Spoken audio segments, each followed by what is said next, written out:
ആദ്യം P R സുനിലേക്ക് പോവുകയാണ്. സുനിൽ, ഇപ്പോൾ ഇന്നിപ്പോൾ CPIയുടെ പ്രതികരണം CPI അനുനയിപ്പിക്കാനുള്ള ചർച്ചകൾ എന്നാൽ നമ്മൾ കണ്ടതാണ്.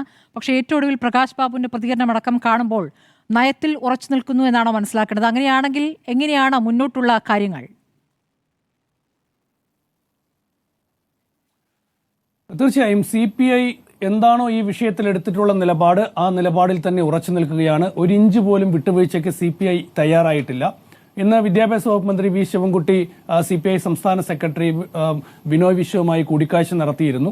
ഏതായാലും എല്ലാ പ്രശ്നങ്ങളും തീരും എന്നാണ് ശിവൻകുട്ടി പറഞ്ഞത്. പക്ഷേ അതിനുശേഷം ബിനോയ് വിശ്വം നൽകിയിട്ടുള്ള മറുപടി എന്നത് ഈ PM ശ്രീ പദ്ധതിയിൽ ഒപ്പുവെച്ച തീരുമാനത്തിൽ നിന്ന് സംസ്ഥാന സർക്കാർ പുറകോട്ട് പോകണം എന്നതാണ്. ഇക്കാര്യത്തിൽ ഒരു വിട്ടുവീഴ്ചയുമില്ല എന്ന് CPI സംസ്ഥാന ഘടകം വ്യക്തമാക്കിയിട്ടുണ്ട്. CPIയുടെ ദേശീയ നേതൃത്വം വ്യക്തമാക്കിയിട്ടുണ്ട്. ഇന്ന് CPIയുടെ ജനറൽ സെക്രട്ടറി D രാജ CPM ജനറൽ സെക്രട്ടറി MA ബേബിയുമായി കൂടിക്കാഴ്ച നടത്തി. ഏതാണ്ട് അരമണിക്കൂർ നീണ്ട ചർച്ചയാണ് ഇവർ തമ്മിൽ നടത്തിയത്. ഏതായാലും CPI ഈ വിഷയത്തിൽ ഉറച്ച നിലപാടിൽ തന്നെയാണ്. കാരണം ഇത് CPIയെ സംബന്ധിച്ചിടത്തോളം ഒരു അഭിമാന പ്രശ്നം കൂടിയാണ്. കാരണം ഈ മന്ത്രിസഭയിലെ ഏറ്റവും പ്രധാനപ്പെട്ട രണ്ടാമത്തെ കക്ഷിയാണ് CPI. ആ CPIയെ പറഞ്ഞു പറ്റിച്ചു എന്നാണ് ഇപ്പോൾ CPIയുടെ നേതാക്കൾ ചൂണ്ടിക്കാണിക്കുന്നത്. രാഷ്ട്രീയമായി ഒരു വഞ്ചന CPIM CPIയോട് കാണിച്ചു എന്നതാണ് ഇപ്പോൾ CPI നേതാക്കളൊക്കെ തന്നെ പ്രധാനമായും ചൂണ്ടിക്കാണിക്കുന്നത്. ഞാൻ മനസ്സിലാക്കുന്നത് CPIയിലെ പ്രധാനപ്പെട്ട ഏതാണ്ട് എല്ലാ നേതാക്കളും, ഭൂരിഭാഗം നേതാക്കളും ഈ വിഷയത്തിൽ കടുത്ത നിലപാട് സ്വീകരിക്കണം എന്ന അഭിപ്രായക്കാരാണ്. അതുകൊണ്ട് തന്നെയാണ് 27-ാം തീയതി നടക്കാൻ പോകുന്ന സംസ്ഥാന നിർവാഹക സമിതി യോഗം ഏറെ നിർണായകമാകാൻ പോകുന്നത്. ഒരുപക്ഷെ സംസ്ഥാന സർക്കാരിന്റെ ഈ നിലപാടിനെതിരെ ഒരു പ്രമേയം പാസാക്കുന്ന തീരുമാനത്തിലേക്ക് പോകാം. അതിനൊപ്പം തന്നെ മറ്റ് കടുത്ത തീരുമാനങ്ങളിലേക്ക് പോകാനുള്ള സാധ്യതയും തള്ളിക്കളയാനാകില്ല. ഏതായാലും ഈ PM ശ്രീ പദ്ധതിയിൽ നിന്ന് ഒപ്പുവെച്ച തീരുമാനത്തിൽ നിന്ന് പിന്നോട്ട് പോകാതെ ഒരു വിട്ടുവീഴ്ചയും ഇല്ല എന്നാണ് ഇപ്പോൾ CPI വ്യക്തമാക്കിയിരിക്കുന്നത്. ഇതുവരെ CPIയെ അനുനയിപ്പിക്കാനുള്ള എല്ലാ നീക്കങ്ങളും പരാജയപ്പെട്ടു എന്ന കാര്യത്തിലും യാതൊരു തർക്കവുമില്ല. അപ്പോൾ ഇനി CPIയുടെ അടുത്ത നീക്കങ്ങൾ എന്താണ് എന്നത് വളരെ പ്രധാനപ്പെട്ടതാണ്. ഏതായാലും CPI ഇവിടെ ഉയർത്തുന്നത് ഒരു രാഷ്ട്രീയ ധാർമ്മികതയുടെ പ്രശ്നമാണ്. കാരണം ഇതൊരു കൂട്ടുത്തരവാദിത്വമുള്ള ഒരു മുന്നണിയാണ്, ഒരു മുന്നണി സർക്കാർ സംവിധാനമാണ്. അപ്പോൾ ആ സർക്കാർ സംവിധാനത്തിൽ നയപരമായ ഒരു തീരുമാനമെടുക്കുമ്പോൾ, അതും രാഷ്ട്രീയമായി വളരെ പ്രധാനപ്പെട്ട വിഷയത്തിൽ നയപരമായ ഒരു തീരുമാനമെടുക്കുമ്പോൾ ആ മുന്നണിയിലെ ഏറ്റവും പ്രധാനപ്പെട്ട രണ്ടാമത്തെ കക്ഷി എന്ന നിലയിൽ CPIയെ ഈ കാര്യങ്ങൾ ബോധ്യപ്പെടുത്താൻ സർക്കാർ ബാധ്യസ്ഥമാണ്.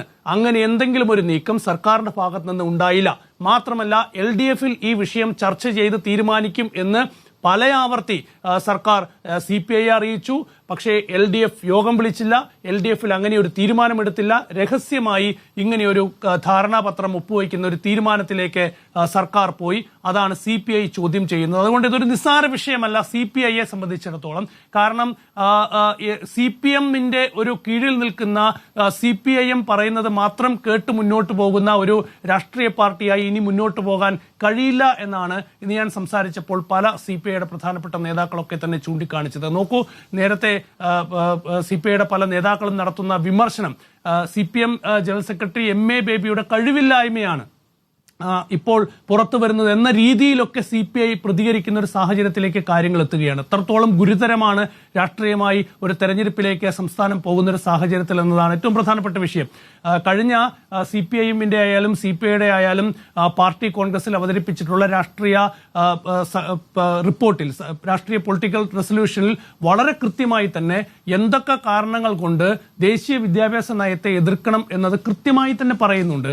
ഇതൊരു കാവ്യവൽക്കരണമാണ്, ഇതൊരു വർഗീയവൽക്കരണമാണ്, ഇതൊരു മതേതരത്വ സംവിധാനത്തിന് തകർക്കാനുള്ള ഒരു നീക്കമാണ്, RSS ഇൻസ്റ്റിറ്റ്യൂഷനെ പ്രൊമോട്ട് ചെയ്യാനുള്ള ഒരു നീക്കമാണ് എന്നൊക്കെ വളരെ കൃത്യമായി തന്നെ CPMന്റെയും CPIയുടെയും ഈ രാഷ്ട്രീയ പ്രമേയത്തിൽ വളരെ കൃത്യമായി എടുത്തു പറയുന്നുണ്ട്. അപ്പോൾ ഇതാണ് CPIM ആയാലും CPI ആയാലും ഇന്ത്യയിലെ എല്ലാ സംസ്ഥാനങ്ങളിലും സ്വീകരിക്കുന്ന രാഷ്ട്രീയ നിലപാട്. ഓരോ സംസ്ഥാനങ്ങളിലും അവിടുത്തെ പ്രാദേശിക സർക്കാരുകൾ, അവിടുത്തെ ഭരണകൂടങ്ങൾ ഈ വിദ്യാഭ്യാസ നയം നടപ്പാക്കാനുള്ള തീരുമാനത്തിലേക്ക് പോകുമ്പോൾ, PM ശ്രീ പദ്ധതിയിൽ ഒപ്പുവെക്കാനുള്ള തീരുമാനത്തിലേക്ക് പോകുമ്പോൾ അവിടെ CPIM ആയാലും CPI ആയാലും എടുത്തിട്ടുള്ള വളരെ ശക്തമായ നിലപാട് എന്നത് അതിനെതിരെയുള്ളൊരു നിലപാടാണ്. അവിടെയാണ് ഇപ്പോൾ ഇങ്ങനെയൊരു തീരുമാനത്തിലേക്ക് സംസ്ഥാന സർക്കാർ, കേരളത്തിലെ ഇടതുപക്ഷ സർക്കാർ മുന്നോട്ട് പോയിരിക്കുന്നതാണ് ഏറ്റവും പ്രധാനപ്പെട്ട വിഷയം. അവിടെ ഒരു രാഷ്ട്രീയ നിലപാടിന്റെ പ്രശ്നമുണ്ട്. അതാണ് CPIയെ ഈ വിഷയത്തിൽ ഒരു പ്രതിസന്ധിയിലാക്കുന്നത്. അതുകൊണ്ട് തന്നെ കടുത്ത നിലപാടുമായി CPI മുന്നോട്ട് പോകും എന്ന് തന്നെയാണ് ഞാൻ മനസ്സിലാക്കുന്നത്. ഇതൊരു വശത്ത് നിൽക്കുമ്പോൾ തന്നെയാണ് മറുവശത്ത് കേന്ദ്ര സർക്കാർ നടത്തുന്ന ഒരു ബ്ലാക്ക് മെയിലിംഗ് എന്ന ഒരു സാഹചര്യമുള്ളത്. നോക്കൂ, SSA പദ്ധതി വഴി കിട്ടേണ്ട പണത്തിന് വേണ്ടിയാണ് PM ശ്രീ പദ്ധതി ഒപ്പുവയ്ക്കാൻ സംസ്ഥാന സർക്കാർ നിർബന്ധിതമായത്. അപ്പോൾ PM ശ്രീ പദ്ധതി നിങ്ങൾ ഒപ്പുവെച്ചാലേ SSA വഴി നിങ്ങൾക്ക് നൽകാനുള്ള 1500 കോടി രൂപയോളം 1200 കോടിയോളം രൂപ നൽകുകയുള്ളൂ എന്ന നിലപാടിലേക്ക് കേന്ദ്ര സർക്കാർ പോവുകയാണ്. ഇതൊരു ബ്ലാക്ക് മെയിലിംഗ് ആണ്. സംസ്ഥാന സർക്കാരിനെ ബ്ലാക്ക് മെയിൽ ചെയ്തുകൊണ്ട് മറ്റൊരു പദ്ധതിയിൽ ഒപ്പുവെച്ച് വേറൊരു പദ്ധതിയുടെ പണം നൽകാൻ എന്ന് പറയുക.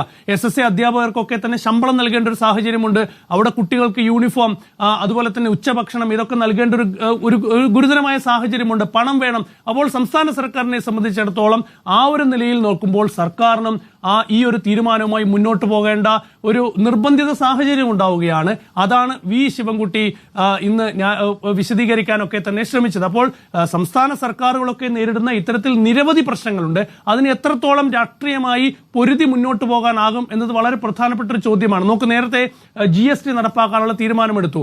അന്ന് സംസ്ഥാന സർക്കാർ GSTയെ ആദ്യഘട്ടത്തിലൊക്കെ തന്നെ വളരെ ശക്തമായി എതിർത്തു. പിന്നീട് GST സംസ്ഥാനത്തിന് ഗുണമാകും എന്നൊക്കെയാണ് പിന്നീട് സംസ്ഥാന സർക്കാരുകളൊക്കെ തന്നെ വിശേഷിപ്പിച്ചത്.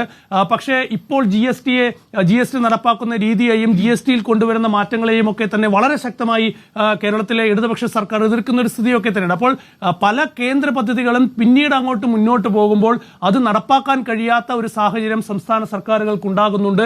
പ്രത്യേകിച്ച് പ്രതിപക്ഷ പാർട്ടികൾ ഭരിക്കുന്ന സംസ്ഥാനങ്ങളിൽ അത്തരം സാഹചര്യങ്ങൾ ഉണ്ടാകുന്നുണ്ട്.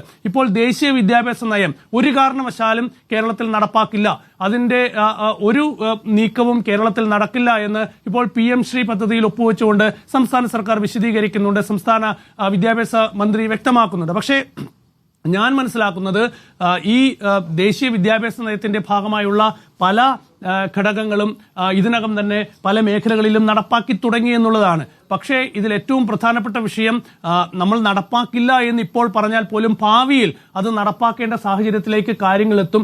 ഇപ്പോൾ വരുത്തുന്ന ഓരോ ചെറിയ വിട്ടുവീഴ്ചകളും ഭാവിയിൽ കൂടുതൽ വിട്ടുവീഴ്ചകൾ ചെയ്യേണ്ട ഒരു സാഹചര്യത്തിലേക്ക് കാര്യങ്ങൾ പോകും. ഇപ്പോൾ PM ശ്രീക്ക് വേണ്ടി നമ്മൾ വിട്ടുവീഴ്ച വരുത്തി SSA ഫണ്ട് നമ്മൾ സ്വീകരിക്കുമ്പോൾ നാളെ മറ്റൊരു ഫണ്ടിനായി വേറെ ഒരു വിട്ടുവീഴ്ച വരുത്തേണ്ട ഒരു സാഹചര്യം ഉണ്ടാകും എന്നത് ഗുരുതരമായ ഒരു സാഹചര്യമാണ്. ഞാൻ ഈ നാഷണൽ എഡ്യൂക്കേഷൻ പോളിസിയുടെ ഒരു പോർഷൻ 28ാമത്തെ പേജ് വായിച്ചപ്പോൾ അതിൽ efficient resourcing and effective governance through school complex or clusters എന്നൊരു പോർഷൻ ഉണ്ട്. അതിനകത്ത് പറയുന്നത് വിദ്യാർത്ഥികൾ കുറവുള്ള സ്കൂളുകളെ തമ്മിൽ മെർജ് ചെയ്ത് ഒരു സ്കൂൾ കോംപ്ലക്സ് ആക്കുക, അതല്ലെങ്കിൽ ഒരു ക്ലസ്റ്റർ ആക്കുക എന്നൊരു പോർഷൻ ഉണ്ട്. കണ്ടാൽ ഒരു ഗംഭീര സംഭവമാണെന്ന് തോന്നുന്നു. പക്ഷേ ഈ പദ്ധതി നടപ്പാക്കിയപ്പോൾ സ്വാഭാവികമായും BJP സംസ്ഥാനങ്ങളൊക്കെ തന്നെ ഈ പദ്ധതി നടപ്പാക്കിയിട്ടുണ്ട്.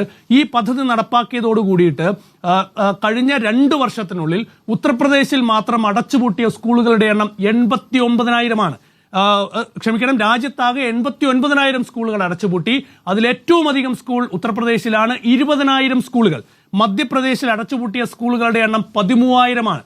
ഹിമാചൽ പ്രദേശിൽ, കോൺഗ്രസ് ഭരിക്കുന്ന ഹിമാചൽ പ്രദേശിൽ 1200 സ്കൂളുകൾ ഈ ഒരു തീരുമാനത്തിന്റെ ഭാഗമായി അടച്ചുപൂട്ടേണ്ടി വന്നു. അതായത് ഒരുപക്ഷേ നാളെ കേരളത്തിലും ഈ ഒരു പദ്ധതി നടപ്പിലാക്കുന്നതിന്റെ ഭാഗമായി ഇത്തരമൊരു തീരുമാനത്തിലേക്ക് വന്നാൽ എത്ര സ്കൂളുകൾ അടച്ചുപൂട്ടേണ്ടി വരും എന്നത് നമ്മൾ കാത്തിരുന്ന് കാണണം. അങ്ങനെ ഒളിഞ്ഞിരിക്കുന്ന ഒരുപാട് അമ്പുകൾ, ഒളിഞ്ഞിരിക്കുന്ന ഒരുപാട് ഭീഷണികൾ ദേശീയ വിദ്യാഭ്യാസ നയത്തിന്റെ ഭാഗമായി നിലനിൽക്കുന്നുണ്ട്. ഒരുപാട് നല്ല കാര്യങ്ങളുണ്ട്, പൂർണ്ണമായി മോശമാണ് എന്നുള്ളതല്ല. കസ്തൂരിരംഗൻ തയ്യാറാക്കിയ റിപ്പോർട്ടാണിത്, പദ്ധതിയാണിത്. ഇതിൽ ഒരുപാട് നല്ല കാര്യങ്ങളുണ്ട്. എന്നാൽ പോലും ഇതിനകത്ത് ഒളിഞ്ഞിരിക്കുന്ന വലിയൊരു രാഷ്ട്രീയ അജണ്ട കൂടിയുണ്ട്. അതായത് ഈ ഭരണകൂടം, ഈ ഭരണ സംവിധാനം ഇല്ലാതായി പോയാലും ഈ നാട്ടിൽ RSS അജണ്ട കൃത്യമായി നിലനിൽക്കണം എന്നുള്ള കൃത്യമായ അജണ്ട ദേശീയ വിദ്യാഭ്യാസ നയത്തിലുണ്ട്.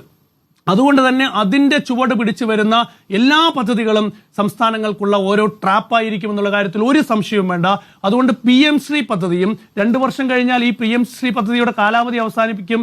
അതുകൊണ്ട് തന്നെ നമ്മൾ അതിൽ നിന്ന് രക്ഷപ്പെടും. ഇനി PM ശ്രീ സ്കൂളുകൾ എന്നുള്ള നിലയിൽ തുടരേണ്ടതില്ല എന്നൊക്കെ ഇപ്പൊ പറയാം. പക്ഷെ 2 വർഷം കഴിയുമ്പോഴായിരിക്കും അറിയുക ഇതെങ്ങനെയാണ് മാറിമറിയാൻ പോകുന്നത് എന്നത്. അത് സംസ്ഥാനത്തിന്റെ ബാധ്യതയായി വരും. നോക്കൂ, തൊഴിലുറപ്പ് പദ്ധതി നടപ്പാക്കി. തൊഴിലുറപ്പ് പദ്ധതി നടപ്പാക്കി, എല്ലാ സംസ്ഥാനങ്ങളിലും അത് വിശാലമായി നടപ്പാക്കി.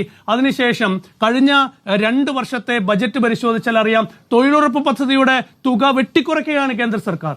ഇപ്പോൾ തൊഴിലുറപ്പ് പദ്ധതിയുടെ ഭാഗമായി നിൽക്കുന്ന തൊഴിലാളികൾക്ക് കൂലി കൊടുക്കാൻ കഴിയാത്ത സാഹചര്യമാണ് സംസ്ഥാനങ്ങളിലുള്ളത്. അപ്പോൾ സംസ്ഥാനങ്ങൾ കേന്ദ്ര സർക്കാരിനെ കുറ്റപ്പെടുത്തി കേന്ദ്ര സർക്കാർ പണം നൽകുന്നില്ല എന്ന് പറഞ്ഞാൽ തൊഴിലാളികൾ അത് അംഗീകരിക്കാൻ തയ്യാറാവുമോ? അപ്പോൾ ഇത് പിന്നീട് സംസ്ഥാനങ്ങളുടെ തലയിലേക്ക് വരികയാണ്. വലിയൊരു ബാധ്യത, വലിയൊരു സാമ്പത്തിക ബാധ്യത സംസ്ഥാനങ്ങളുടെ തലയിലേക്ക് വരുന്ന ഗുരുതരമായ ഒരു സാഹചര്യമാണ്. അതുകൊണ്ട് ഈ PM ശ്രീ എന്ന് പറയുന്ന ഈ പദ്ധതിയും ഈ വിദ്യാഭ്യാസ മേഖലയിലെ ഒരു ട്രാപ്പായി മാറാനുള്ള സാധ്യതയുണ്ട് ഭാവിയിൽ സംസ്ഥാന സർക്കാരിന്. അതുകൊണ്ട് തന്നെ ഇതിലെ ഇത്തരം സാഹചര്യങ്ങൾ കൂടി മനസ്സിലാക്കി വേണമായിരുന്നു സംസ്ഥാന സർക്കാർ മുന്നോട്ട് പോകാൻ. അത് CPM ആയാലും CPI ആയാലും വളരെ ഗൗരവമായി ഈ വിഷയങ്ങൾ വിശദമായി പഠിച്ചിട്ടാണ് ഈ പൊളിറ്റിക്കൽ റെസൊല്യൂഷനൊക്കെ തന്നെ നേരത്തെ തയ്യാറാക്കി പാർട്ടി കോൺഗ്രസിലൊക്കെ തന്നെ അവതരിപ്പിച്ച് അത് വലിയ ചർച്ചയാക്കി അതിന്റെ പ്രമേയം അവതരിപ്പിച്ച് ഒക്കെ മുന്നോട്ട് പോയത്. ഏതായാലും ഇപ്പോൾ മറ്റൊരു സാമ്പത്തിക സഹായം കിട്ടാൻ വേണ്ടി ഒരിടത്ത് സംസ്ഥാന സർക്കാരിന് ഒരു വിട്ടുവീഴ്ച ചെയ്യേണ്ടി വന്നിരിക്കുന്നു. അത് സംസ്ഥാനത്തെ സംബന്ധിച്ചിടത്തോളം രാഷ്ട്രീയമായി ഒരു ഗതികേടായി മാറി എന്നതാണ് എന്റെ വിലയിരുത്തൽ. പക്ഷേ ഈ വിഷയത്തിൽ ഇങ്ങനെ ഒരു തീരുമാനവുമായി മുന്നോട്ട് പോകുന്നതിന് മുൻപ് ഘടകകക്ഷികളുമായി ഒരു ധാരണയുണ്ടാക്കി അവരെ വിശ്വാസത്തിലെടുത്ത് ഒരു തീരുമാനം എടുക്കേണ്ടതായിരുന്നു. ഏതായാലും CPI ഇപ്പോൾ സ്വീകരിച്ചിരിക്കുന്ന നിലപാട് വളരെ ശക്തമാണ്. അത് കൂടുതൽ ശക്തമാക്കി അവർ മുന്നോട്ട് പോകും, പ്രത്യേകിച്ച് ഇങ്ങനെ ഒരു സാഹചര്യത്തിൽ എന്നാണ് ഞാൻ മനസ്സിലാക്കുന്നത്.